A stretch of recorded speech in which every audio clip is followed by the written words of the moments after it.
As AI becomes better and better, ultimately what it means is that you need less and less data to do what it is you want it to do. What seemed unimaginable a few years ago is now possible because AI is becoming cheaper and more accessible to any entrepreneur. Unlocking your data and building point solutions are the key. Data is expensive if you have to go and acquire it, but if you can actually generate it yourself or within a process of generating it yourself, it can be a lot less expensive. By focusing on high-value, repeating business problems, you can leverage AI's predictive capabilities to solve any use case. Not only could we predict when they would stay or leave, we could also predict the best intervention methods to actually prevent them from leaving. So we could tell a business, your employee is going to leave in the next 4 months, and based on how much you want to spend, here is the top 5 ways you can use to retain that employee. This is episode 30, and our guest is Tyler Hochman, CEO of FORE Enterprise. We're discussing how you can take control of AI's predictive power.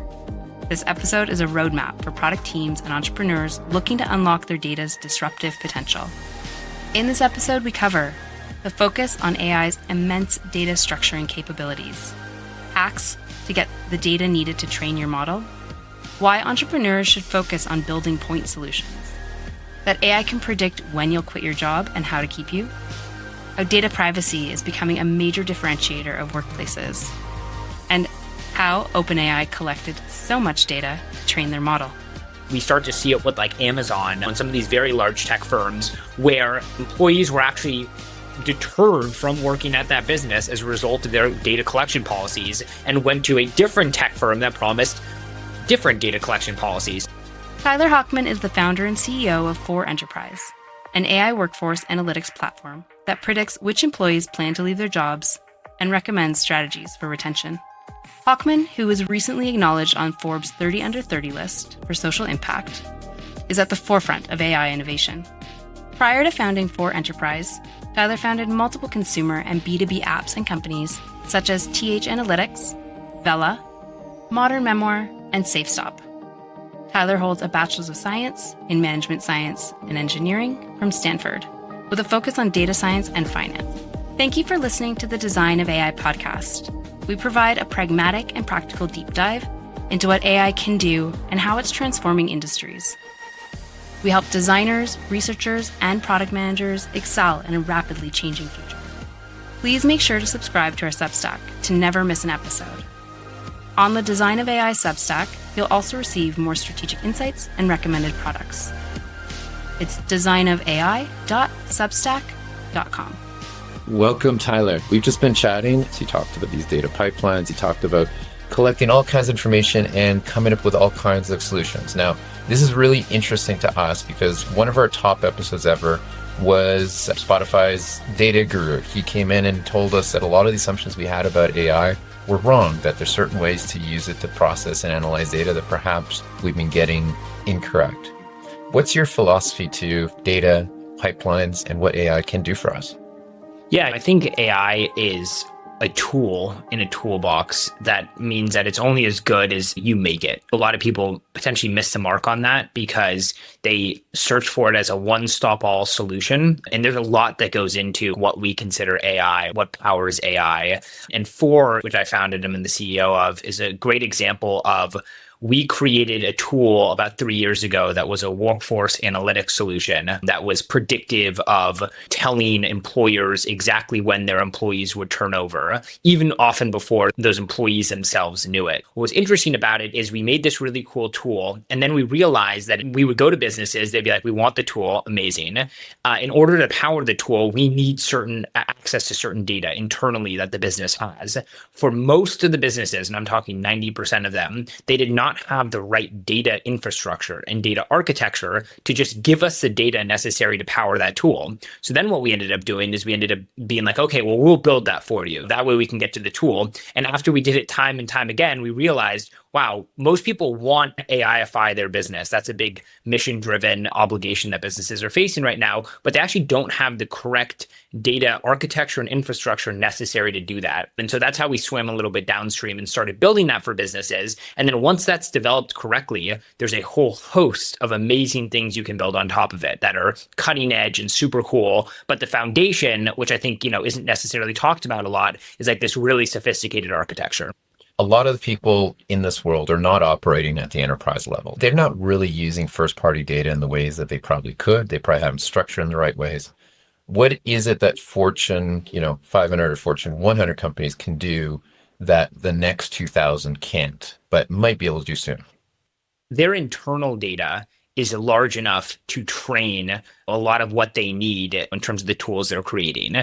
That isn't true right now on a individual basis, or even on like a Fortune 2000, or potentially on a Fortune 2000. What's interesting is as AI becomes better and better, ultimately what it means is that you need less and less data to do what it is you want it to do. That's one of the ways I associate AI becoming better with.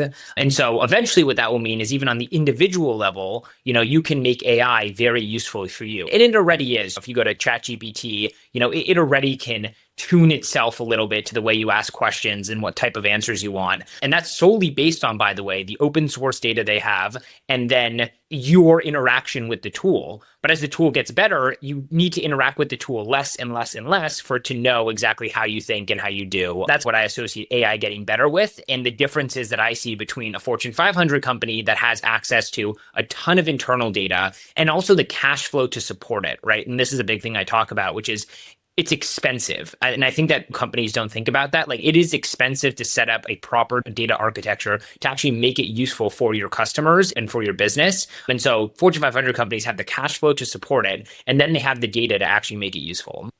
And what's the internal capability you're finding these clients are lacking to be able to know how to find the right point solution?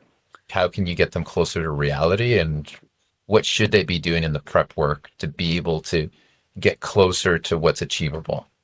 Yeah, it's defining your problem well. It's defining the inefficiency. You may say, oh, my labor is too expensive, as an example, and I just need to reduce my labor cost. Why don't we use AI, right? AI sounds great. You haven't really defined why is your labor expensive? Where is the inefficiency existing? If you added AI, what would the efficiency boost be? Is the problem actually good for AI, right? Is it repeatable and is it repetitive? And if you have defined all those things, like a business like mine is more than happy to help. That's when we can come in, and the clients that we work best with have that answer at the beginning. They say, my problem costs X amount to me on an annual basis. This is the nature of the problem. This is how often the problem occurs. And then we can say, amazing, it's going to cost Y to build your solution. The efficiency that we think you're going to be gaining is Z, and you're going to be able to recoup your investment in months, weeks, years. Then everyone has an even playing field of information, and you can make that judgment decision from there, as opposed to, oh yeah, you spend too much on people or you spend too much on goods. I'm just going to throw a technology at you and it's going to solve your problems. Like that, that never works. Thank you for listening to the Design of AI podcast. We provide a pragmatic and practical deep dive into what AI can do and how it's transforming industries. We help designers, researchers, and product managers excel in a rapidly changing future. If you find this strategic content helpful, make sure to follow us on your favorite podcasting app. It really helps us if you leave reviews. Go to designof.ai to share your AI product recommendations and product ratings. Let's go to the top here. Use cases, benefits. These groups that are investing heavily today have the right architecture. What are they able to do today? What is it that perhaps we haven't heard about? Because we just keep hearing this whole AIFI, data. What's actually happening at the boots on the ground and the executives in the boardrooms?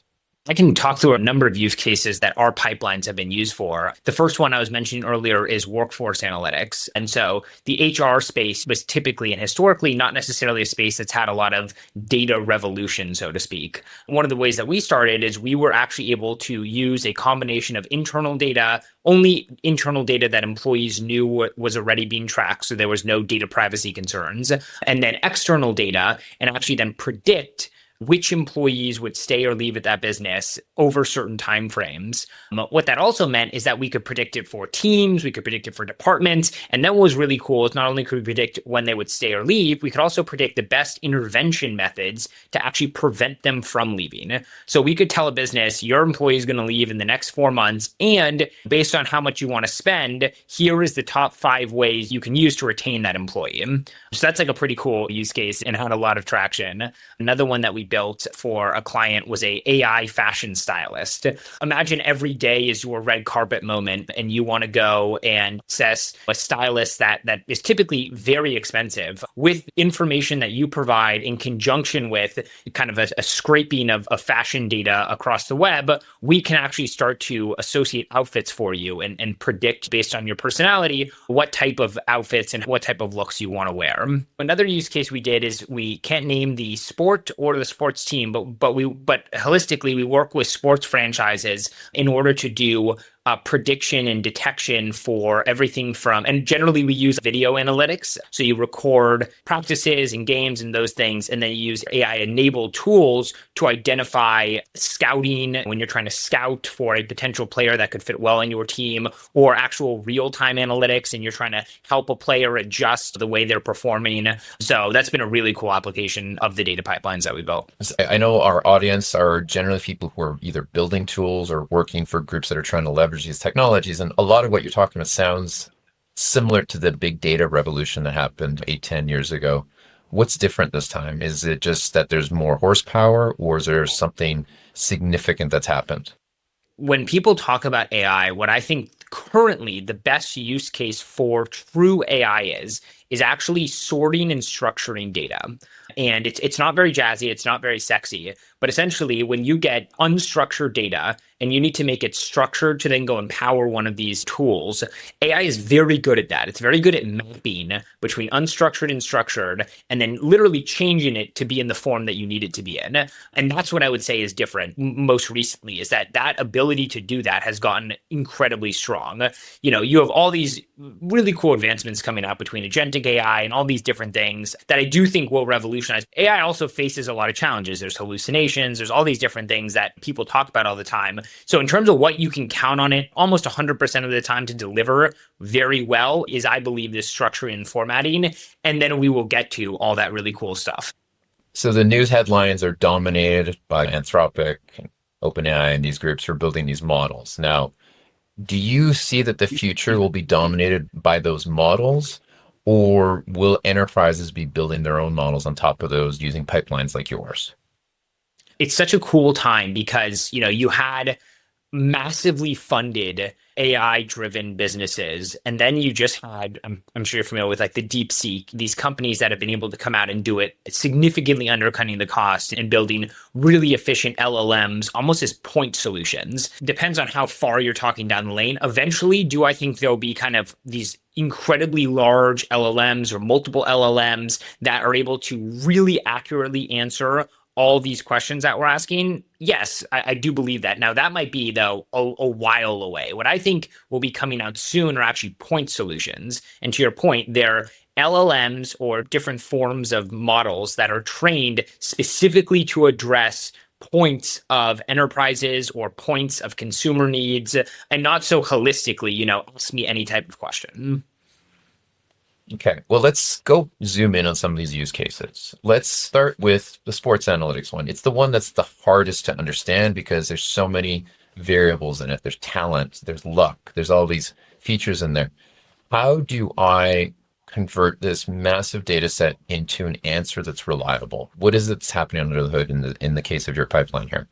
It's a multi-factor approach. I mean, there's a lot that goes into it. And a lot of it is actually translating what has made that franchise successful into and teaching it to the AI, right? And so teaching the AI what to look out for. And that's actually a cool part of AI. There's a really cool opportunity to take knowledge, institutional knowledge, and in this case with the sports team, what has allowed that sports team to be successful, what their differentiator is, and actually teach that to an AI, and then allow the AI to identify, using that knowledge, what players, what teams are the best composed, or what players have the most upside potential. That's where I think it is right now. It is a point solution that is translating already existing knowledge, but now allowing you to apply that knowledge to a huge data set, as opposed to saying, oh, give me the best player all the time. I think it's too broad of a question to ask AI right now without teaching it first. eventually, are you going to be able to do that? Maybe when there is enough training data, and we have been doing this for so long, and the AI itself has learned all the different ways that every team thinks about a player, that you could just ask it a question and it'll produce those types of answers. But for now, at least, what I think is really cool is you will teach it your differentiator, and then you will let it apply itself to a broad data set. The capability today is to take a very large, potentially decentralized data set and turn it into core insights and actions that basically convert your IP into tactics, which is really fascinating. And if I think of the insurance industry, there's tons of applications. I think of medical, there's tons of applications. But when we're thinking about smaller builders, ones who are building quite literal point products, what can I do with this? How do I start on this? Because what was possible 2 years ago has totally changed. Many people might not even know what's possible. So how do I even know what's possible? And how do I even know where to start building something on top of this capability? Yeah, there's different approaches. If you're a small builder, so let's assume you have limited cash to build something like this, because your main concern is going to be, how do I acquire the data necessary to train what it is that I want to build? What's cool now and will continue to be cool in the future is that open source data is becoming larger and larger. As an interesting example, OpenAI, and it's very controversial right now, but came into the market as a charity. They came in as a nonprofit. And so it actually motivated a lot of people to give up their data because they're like, oh, you're not going to ever generate a profit from this. So I'm more than happy to give my data functionally for free because you're a nonprofit. Now they're pivoting and they're charging some very large contracts. And so it's interesting. There's a lot of controversy around that. They, even as a big business that was well-funded, identified this problem early on, which is it's expensive to get the data. And so as you're thinking about the solution and developing this as a solo entrepreneur or on a very small team, your first question needs to be, how am I going to get the data and how am I going to do it within my budget? And you may have to sacrifice a little bit of the accuracy of the algorithm in order to get the data. That being said, if you have a very specific point solution, you may be able to refine your problem set enough to then be able to offset that sacrifice in volume of data for type of data and hyper-specific amounts of data. So let me give you a great example. Say you were trying to develop an algorithm to predict the best stand at the farmer's market, right? And you wanted to learn, based on all these input variables, what is the best type of food or cuisine that's going to perform well in the farmer's market. The easiest, lowest cost way to do it, to actually develop a proprietary data set, would be go to your farmer's market and survey every single person with basic questions. How well are you doing? What is it you do? What type of food it is? What vegetable do you sell? And do it for like a couple months. And then you create your own data set that you didn't have to pay for that actually can have a lot of valuable insights. That's the crudest example I can give, but I actually think a very important one, which is, although the challenge of accessing data and data being expensive is a real one, there are kind of low code or low cost ways to go and acquire that data. It's a blending of manual labor, which you never associate with AI, and then actually using AI on top of it. You mentioned earlier one of the use cases you built for is this personal stylist. Can you walk us through the trade-offs there? Because when I think of fashion, subjective. I can't think of hard data that I could use to inform those decisions, but clearly you've cracked this nut. Can you talk us through what the trade-offs might be and how the data might be leveraged to do something that is typically rather subjective? Fashion still is subjective. A big part of the process that we built is actually understanding the person being styled. And there is a huge component of this where we do a whole quiz and we actually ask that person questions about their fashion taste, what they like. What we can compare that to is trending fashion trends that are coming out, right? And so there definitely is a mainstream, sub-mainstream, different versions of trends for fashion. And so what we can do is kind of objectively begin to define those trends and then correlate those with your preferences. And then on a quarterly basis, very similar to how fashion is produced right now, right? It is, quarterly or seasonally. You can then correlate your personality with the projected future trends and actually start to style someone in line with what would be considered fashionable during the season. Again, focusing on these smaller builders, if you're building a solution like this, where we know the data will have higher quality and accuracy as we move forward, what types of developments or what types of steps can you take as a builder to improve the outputs of your solution? I'm so happy you asked that question because the company we started with this was a startup when we started with them. They are and will continue to grow very large, but we had this problem, right? It's like, how do you actually get interesting insights? Vogue is not offering up their insights. And speaking to what I spoke about earlier, you have brands that have a lot of IP. And so using Vogue as an example, it would actually be not incredibly difficult to work with them and translate their IP, which is the institutional knowledge they have and how they define fashion trends and what's going to come out, and build an AI on top of that. But working with a much smaller brand, we don't have access to that institutional knowledge. So we had to figure out ways to get this type of training data to get information about how people view fashion without having to spend a lot of money. And ultimately what we did was quizzes. We literally took the friends and family and whoever do it pool of people and ask them questions about how they engage with fashion. What do they think about fashion? What's their personality like? What do they like to be styled in? All these different things. And so for very little money, we were actually able to create a training set that we then use to train the model. And I think a really good example that data is expensive if you have to go and acquire it, but if you can actually generate it yourself or within a process of generating it yourself, it can be a lot less expensive. As you mentioned this whole idea of quizzes, I think about the early online dating sites where they're very quiz-based. What innovations have happened in that space? Because there's a lot of data going back and forth in these dating sites. What are they able to do in terms of matching today that perhaps 10 years ago they couldn't?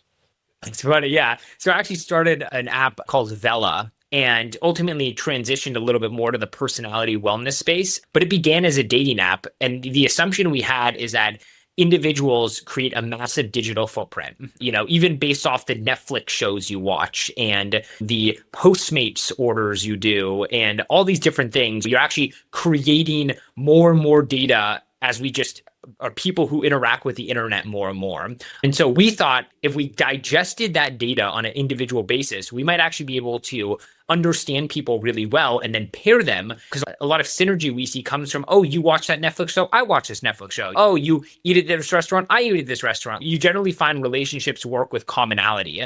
We found a lot of success there. That being said, I think the dating space is very saturated and it's tough to start an app there. So we ultimately pivoted into the personality wellness space. But that being said, we realized that, yes, there's a huge opportunity for using big data to understand people to a level that was never understood before, and then use AI, train it on that data to then match people to a really high degree of accuracy.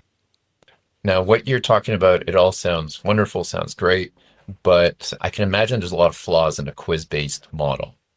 What needs to happen for us to move beyond quizzes to find a way to intersect these data sets and collect this data and these signals on an ongoing basis? What are the next kind of plateaus in the technology need to happen?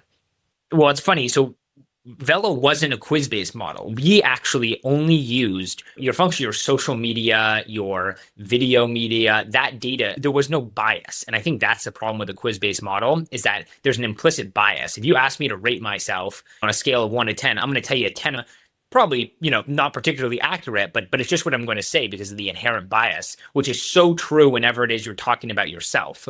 So what we used is we actually digested directly from these sources your data. So you interact with your Netflix in the truest capacity that will represent yourself. And to your question, I think it brings up a really interesting debate, because the best way to not have to use quizzes to understand users is to just see it how they truly interact with tools, right? Like the internet and their different accounts and so on and so forth. It gets into really large privacy concerns, very valid, very genuine privacy concerns, where we thought was interesting. There are some startups doing this. I think it's a really cool opportunity, is the value of your data users should understand and be able to monetize. And by the way, businesses do it already, right? Every single one of these large tech companies are monetizing your data. So I believe that the user should actually be the one given the choice. And you can either say, listen, you can't monetize my data, in which case no more tracking, you can't mine my cookies, whatever you want to do. Or you have a portal and you connect all your different accounts to it. And then those companies charge the portal. I mean, I'm kind of giving a great business idea. I've always thought it was a good one. Those companies charge the portal and that generates income for you. And now you are literally an income generating contributor just by being on the internet and just by interacting with the internet.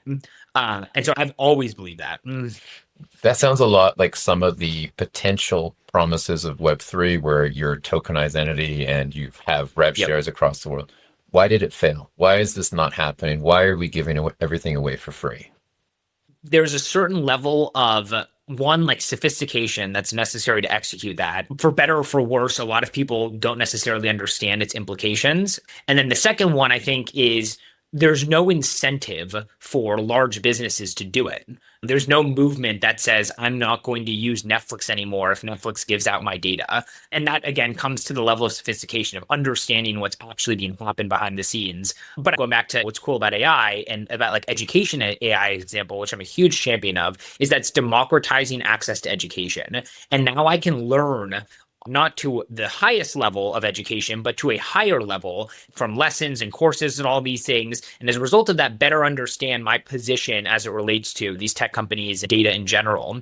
And that'll continue over time. And I do think eventually we will get there. But yeah, right now, there's just not enough pressure for big businesses to do it.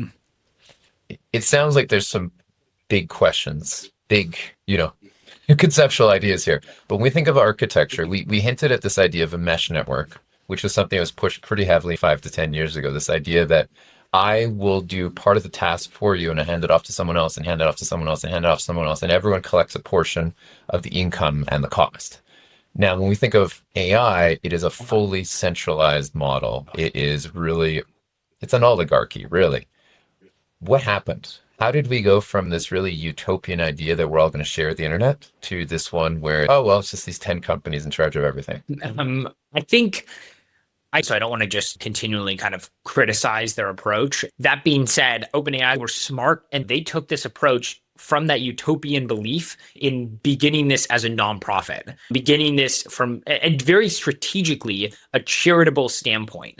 And I think because people were within those lines, they were thinking that way. And so in theory, they executed as a true nonprofit could give us that, right? Like they are a tool, although a centralized tool, a tool for everyone. And theoretically, you could both upload and their algorithms are trained, but also download data from them, right? So it's kind of creating the truest open source internet that could have existed. It didn't come true. We found out that it's not what we thought it was going to be. As a result of that, I think it's actually carried through with a number of different businesses that have now seen that people will pay for it, irrespective of whether or not that they are getting anything truly in return that they should be getting. And as a result of that, yeah, that's how we ended up where we are. You normally see swings with this type of stuff. So what we could see potentially is as it becomes cheaper and cheaper and cheaper to build these large language models, there's actually a swing back to people wanting a more utopian approach to this and wanting to own what it is that they contribute to the system, and then the system pays them for it. Yeah. And I do think DeepSeek was a great example of that. Like, I mean, it's like $5 million. They were able to create a multiple LLMs that performed very similarly. And so I think we are getting a little bit more of that direction. But yeah, that's how I think the problem got created. So let's ground it back in business realities. Obviously, the enterprises have mountains of data. They have so much computing power available to them. They have the budget. They have the need. When we're dealing with SMBs, let's talk a normal 1,000-person company. What do they have access to today? Because when we're thinking about this model that all the power is centralized at the top, it seems like they would be at a huge disadvantage. They don't have as much first-party data. They don't have the talent internally to really build out the architecture necessary. What can these businesses do? What do they have access to? Just help me imagine that there's a path forward for them. Yeah, I would say the first thing is they should really analyze, and we use the acronym like it's a terrible acronym, but it goes to how we look at problems that are ripe for AI disruption, which is it expensive? Is it repeatable? And is it repetitive? Those are the three things I think you need to be thinking about when you go and actually look at applying AI to a specific solution or a specific problem. And so what I think those businesses should first do is first actually analyze what is it that I'm trying to use AI to solve? And is it expensive, repeatable, and repetitive? Expensive meaning, is the inefficiency that AI is then going to generate more efficiency for really expensive to me? And as a great example, you can see businesses that classically want to use a chatbot, right, as a support help agent, and then as a result of that, they can hire less support agents or make their support agents more efficient and save money that way. Now, to set up a quality chat agent for a business is not a trivial investment. You're still in the hundreds of thousands of dollars minimally. And again, that's a quality one. You can do non-quality ones, in my opinion, for way less. But a true quality one is that you want to actually replace or really enhance a support agent is about that amount. And so you got to look at your cash basis and say, okay, if I'm going to only get a 20% boost in efficiency from this AI tool, pay all my support agents $1 million a year. That's $200,000 at a maximum efficiency boost. Now, and it's going to take me, call it between $200,000 and $300,000 to build the tool. So it's going to take me at minimum a year, if not multiple years, to recoup my investment.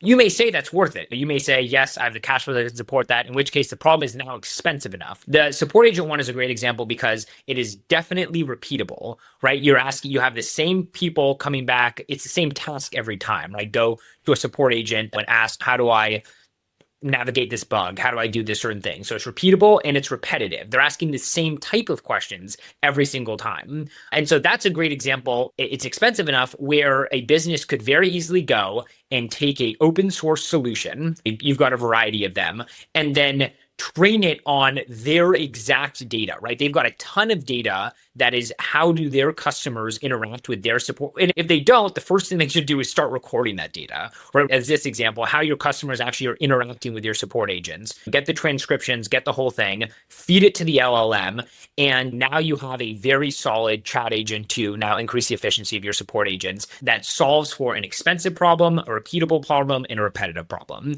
And so that's kind of the analysis I would use. That means that AI may not always be right. And that's where a big thing that we tell clients we work with is actually we tell them not to use it. We're like, it's good and it definitely gets you a long way, but it is expensive and it has to be associated with certain problems right now. It's going to get better and it's going to get less expensive, but don't feel the need to jump in just because it is such a sexy field right now.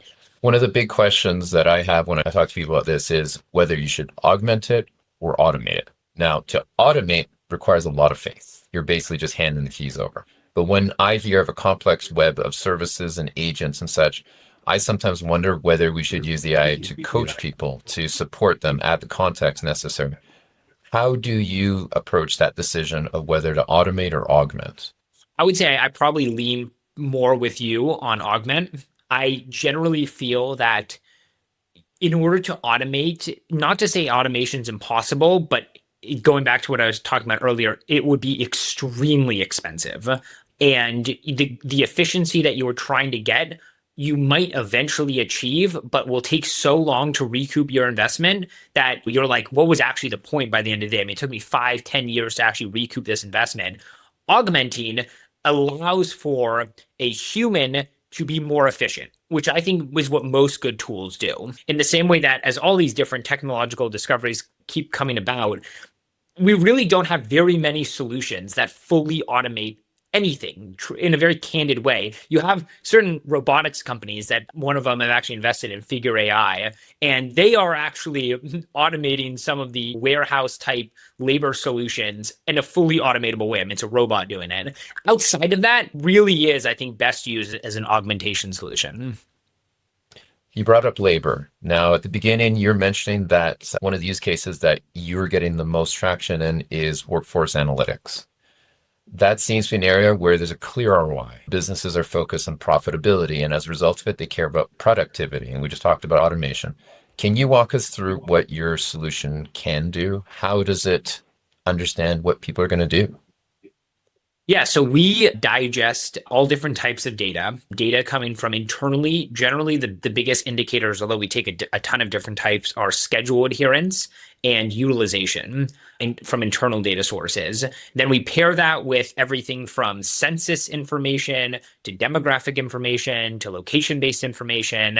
And holistically, that forms a dashboard in which you see everyone and they're listed on a very low, medium, high, and very high likelihood of turning over a set time range. And then that triggers an alert to the employer. They see the employees that are starting at the very high or high range. And then as an employee may move from medium or medium high to high or very high, it triggers an alert to the employer. And then once they click in, they can actually see, because we've also trained the model on the ways that that employer has tried to intervene to prevent that turnover. And so they can actually see the effectiveness of their different intervention strategies, and then which intervention strategy will be most effective to preventing that employee from turning over. And is that type of analytic solution happening today in factory type settings, or is it happening in regular office settings? Yeah, it's pretty industry agnostic. We work with healthcare institutions. We work with large financial firms. We do work with, industry factory settings. So you mainly need, at the very minimum, above 100 employees all doing relatively the same thing. Because we're going to train it holistically on that data wherever that exists. As an example, in healthcare, there's a huge problem with nurse turnover. We really honed in on nurses specifically, as opposed to any other kind of medical profession. And we're able to predict that very accurately. In financial firms, you have analyst turnover. And so we honed in on analysts. In factories, you have turnover of specific groupings of people that are responsible for a specific piece or part of a production line. I'm sure a lot of people listening are imagining that it can't be very accurate. So tell me, what's it getting right? What's it not always getting right?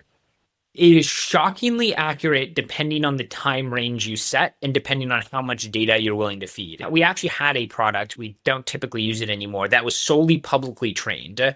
And that got us, on a team composition. So if you look over, call it anywhere between like 25, I believe, and 100 people per team, it would be able to predict the turnover rate of that team very well. On an individual basis, it struggled, but again, it was only trained on publicly available information on the company, number of employees, all that type of stuff. When you supply it more internal data, using a really good example here, your schedule adherence. So how often do you perform tasks in your business? Everything from when do you start your day, when do you end your day, when do you perform your first task, when do you perform your last task, when do you take lunch, all those things, and then you track them over time, form deviations. And as those deviations occur, in a repeatable manner or in a certain analyzable manner, it's actually very accurate, up to about 3 to 6 months to predict with that indicator along with a bunch of other ones. I think we got to like a 92% confidence interval on whether or not someone would stay or leave the business. And what data is missing for this type of solution to be useful in other types of corporate settings where you have marketers and you have writers and you have devs? Because there's a lot more nuance from role to role.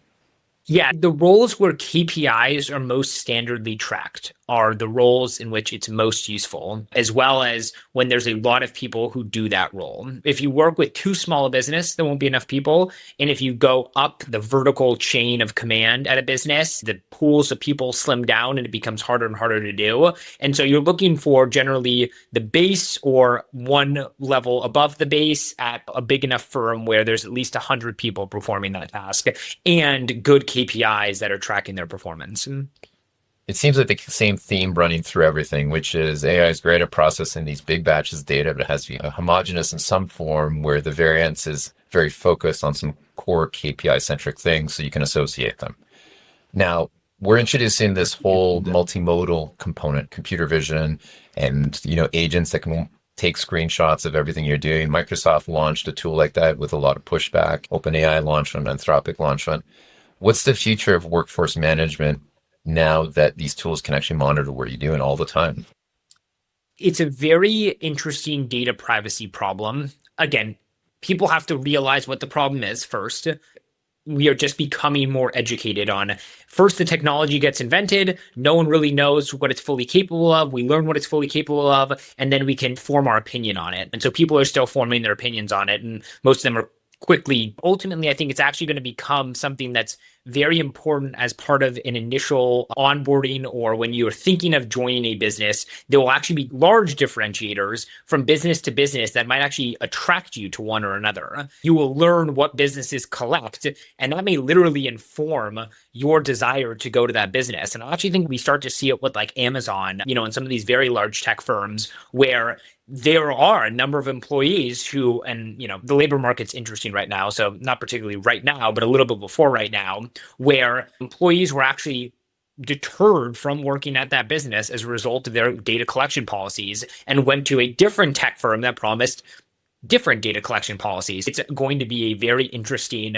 negotiating point almost in the beginning of when you're hiring people as people become more educated on it. And it also will correlate with labor markets. As the labor market gets tighter, you have more negotiating power. And then when there's a surplus of labor, you obviously lose that. It's going to be really interesting when you argue or when you talk about and negotiate for salary and benefits. It may literally be right next to healthcare, right? Like right next to dental plan is what data are you collecting while I work? Yeah. Not to say that employers are going to do it, but it's quite plausible that they would know everything you do on your screen. If you've authorized them to, and you might have done that in your contract without recognizing it, they would know everything you're doing, how much time you're spending on any app. Is that accurate? They have that capability if they wanted to. And hypothetically, what could you do with that information if you knew that 30% of the time they were sidetracked on social or 20% of the time they're on LinkedIn? Are there correlations you could start making with that kind of information? As it relates to the workforce analytics, we already have enough based on just the normal KPIs that people know are being tracked to do pretty cool prediction stuff. I guess where it will be interesting is jobs where they are expensive is the wrong word, but they are jobs with very high salaries, let's say. You could essentially optimize someone's performance to an extremely high level. And if you are paying them so much money, each incremental percentage of optimization may actually correlate with a lot of dollars spent, or they're a big revenue generating person. And then you can apply that same logic to large groupings of people, right? So instead of it being one person, now at the same expense, but over 100 people, and so if you can move it up by 1% of efficiency, you're actually gaining a lot of either revenue or decreasing a lot of cost. I think there's definitely opportunity. That being said, I do think there's a lot we can do right now with just the KPIs that people know are being tracked. One of the topics we go on a lot about here is the difference between output versus quality.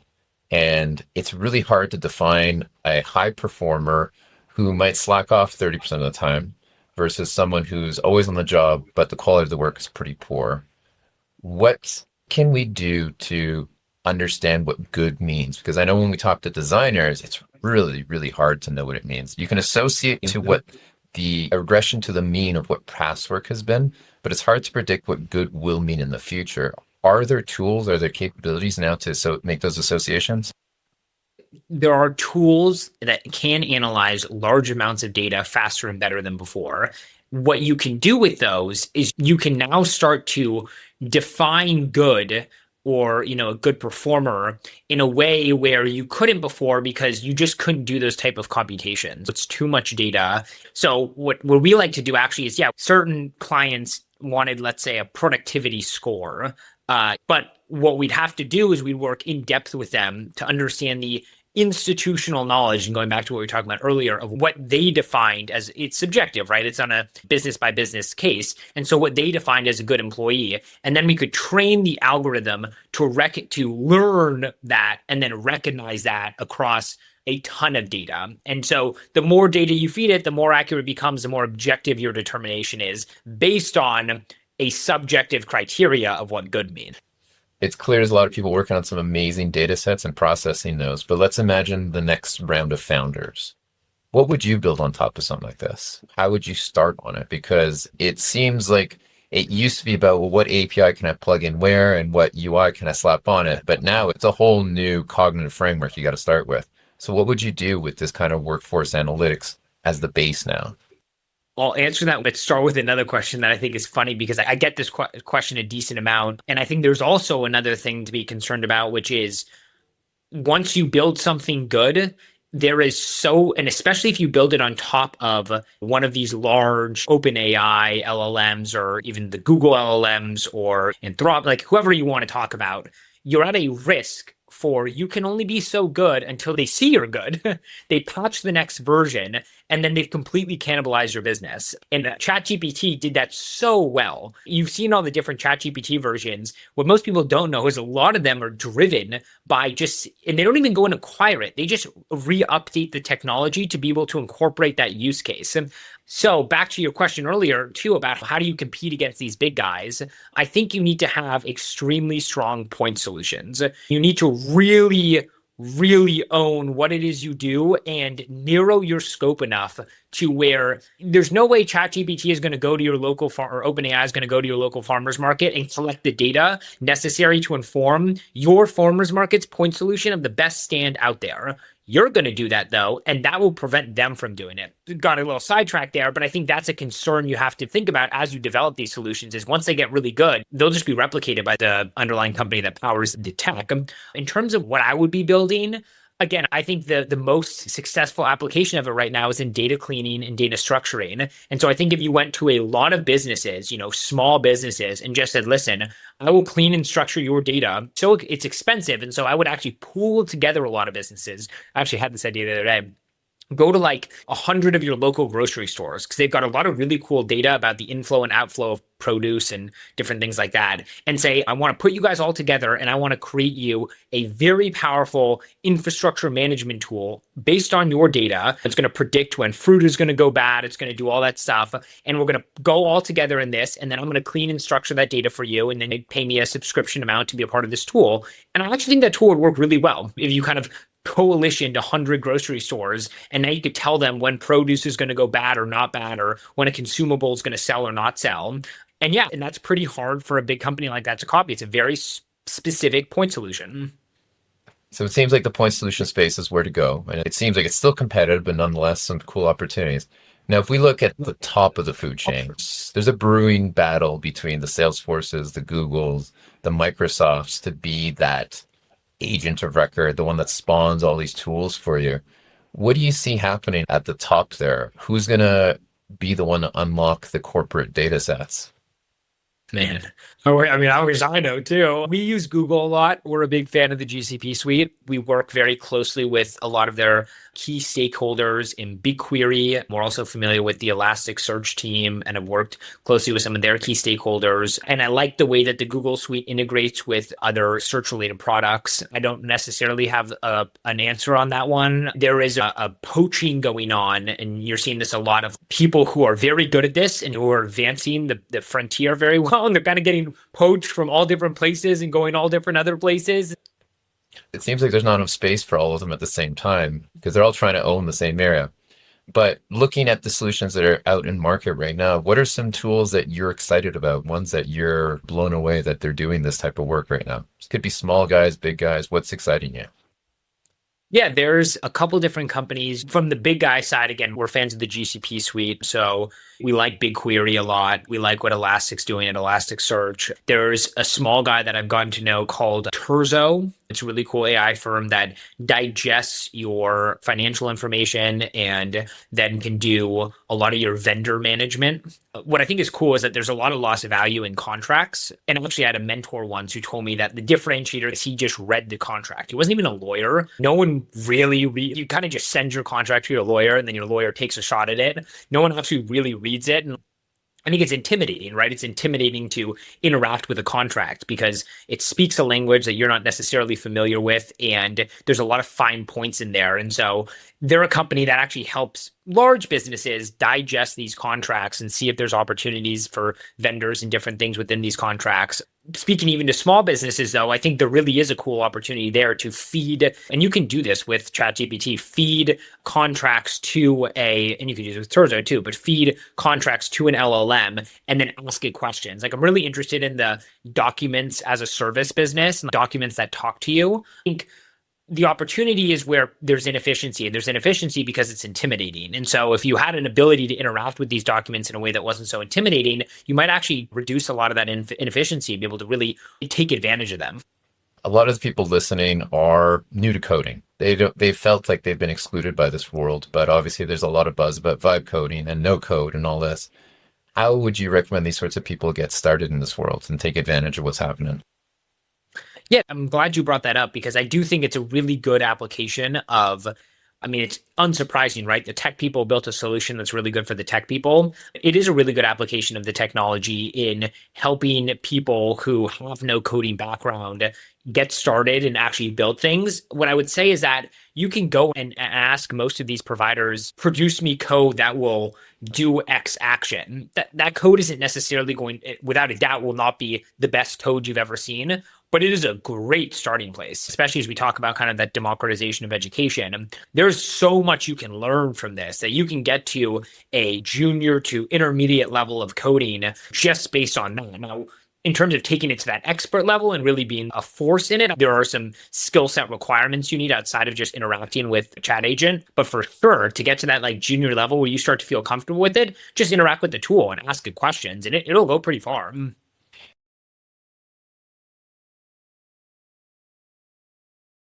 And if people want to learn more about your business and yourself, kinds of projects you're working on, where would you suggest that they go to? Yeah, we've got a website for FORE We kind of post what we're up to. We post some of our case studies. My LinkedIn, Tyler Hochman. I'd say those two places are probably the best place for information.